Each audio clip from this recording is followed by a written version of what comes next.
එහෙමද? එහෙම තමයි. මම යනවා විහාරය තුළට බණ අසන්නට.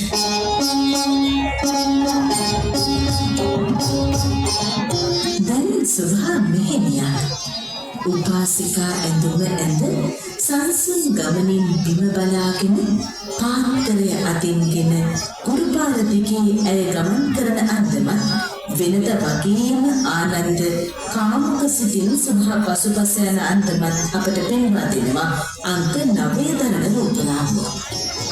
බලන්න අංක 10 දරන රූපලාවන්‍ය. සුභා තේරණිය නැවති ආනන්ද සමග කතාව.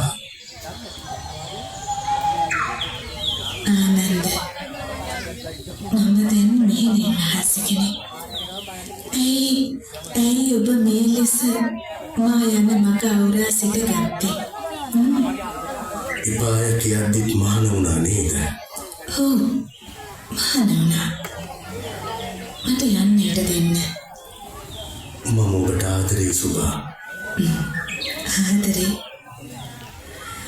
හොඳයි. ඔබ වැඩියන්ම ආදරේ කරන්නේ කොමකටද? ඔය ඇස් දෙකට.